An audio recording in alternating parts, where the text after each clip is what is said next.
he's a real funny guy. Josh Derwin. Josh.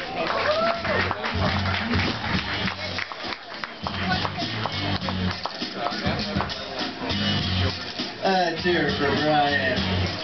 Great guy. What's up, everybody? How you doing tonight? Good? Good. So, I am getting older. I'm going to be 30 this year. A lot of stuff that goes along with being older. I'm starting to get some gray hairs and stuff. I had to get my first prostate exam, which was weird and uncomfortable for so many reasons. Like, you're not even supposed to get them until you're 45 at the earliest.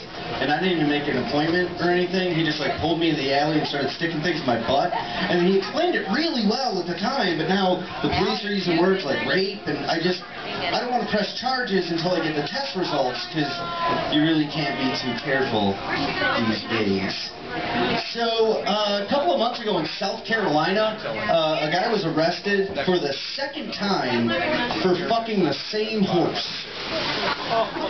I wish I had enough time to go through all the things about that are hilarious. But what I will talk about is the fact that I said he was arrested for the second time. Which means that it's against the law to fuck an animal in South Carolina. It's also against the law to fuck an animal in any other state in this country. Now, I'm not saying that I want to fuck an animal. I'm not encouraging any of you, except maybe you, to go fuck an animal. However, I do think it's fucked up that in this country, if you own a cow, you can walk up to it, shoot it in the head, chop off its head, chop off its legs, chop it up in tiny pieces, feed it to your friends. That's not only legal, it's fucking encouraged. But if some guy wants to take a cow out to the barn, light some scented candles, and go to town, that's illegal. So is pretty much every other solely self-destructive act in this country. Like, if you want to sit in your own apartment and smoke some pot that you've grown yourself, by yourself, holy fuck do they have problems with that. They have seatbelt laws and helmet laws, fucking everything you can think of. But there is no law to prevent destroying your life from celebrity. Like, has anybody seen John and Kate lately? John and Kate Plus 8? Like, the first season of John and Kate Plus 8, John was walking around that house like droopy dog, like, what's that, Kate? You literally want me to go dig shit out of her son's ass because he's constipated? Alright. Now he's walking around like a bastard love child of Tiger Woods and Spencer Pratt, just this quasi-Asian douchebag fuck machine walking around in shitty t-shirts, too much gel in his hair. Yeah. And Kate's not faring any better. Kate just released a book where it's like letters to her children on like advice for life and the lessons that she wants them to learn.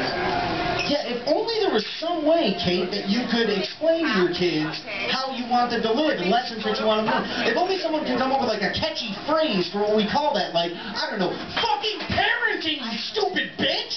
Like, seriously, you gotta fucking write a book to tell your kids the lessons. You're already planning on not fucking being around. It's like this fucked up version of the Michael Keaton movie My Life, only instead of dying of cancer, she's just being a fucking horrible person. Like, hey kids, I'm not gonna be around. Here's how to shave.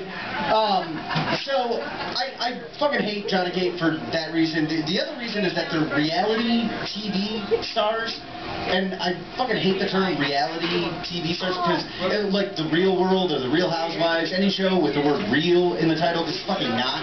That's like calling the guy who sells the carpets with the poster of Scarface on it out of his van an art dealer. Like, you couldn't get further away from what you're actually fucking talking about. Like, okay, the Real World kids I can excuse because they're kids, they're in college. That's when you're supposed to do stupid things. They're going to shame your family later in life, like develop a meth addiction as a study aid, or get arrested sucking dick at a truck stop, or being on Jersey Shore, like all things in the same stratosphere of fucking awful life choices. But like the Real Housewives, any adult on a fucking reality show, you have no excuse. You are a grown-ass woman. Like, for those of you who don't know, The Real Housewives is a series of shows where they go to a city in the United States, and I guess just go to wherever like horrible, vile, walking piles of human trash congregate and find the most self-centered, vile, egotistical, vapid, materialistic woman and go, hey, do you want to be on TV? And she's like, fuck yeah, I do. So they put her on TV. Like, the way that you would feel if somebody threw a pile of shit in your face is the way that a pile of shit would feel if somebody threw The Real Housewives in its face. Like, they're that fucking awful. So I'm not a fan of reality TV like that, but I'm a huge huge fan of reality TV that's actual reality, like actual like clips of reality. Anything like Max X or Most Extreme or Most Daring. My favorite show is a show called World's Wildest Police Videos. You guys know what I'm talking about? Yeah. My sole reason for loving that show so much is because of one man, Sheriff John Bonnell. Anybody know what I'm talking about? Yeah, that guy's fucking awesome. He has mastered the art of hyperbolic alliteration. Like, he will take the most mundane, boring fucking video clip, just a couple of guys getting pulled over for having pot in their car. At the end of the fucking pullover, they like accidentally bump some car as they're trying to pull over. Not how Sheriff John Bonnell saw it. He saw it a little something like this. Calabasas, California. This cadre of careless, carefree crackheads careens carelessly through cars, cajoling cops, calculating their crimes to a calamitous end. At a curve near a campground, this campaign of conveying cannabis combines with a cacophony of car wrecks, culminating in incarceration. How the fuck do you do that? That is amazing, sir! And I doff my cap to you. Alright guys, that is my time tonight.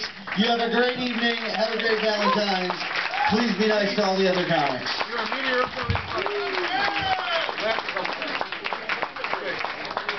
Yeah, Josh.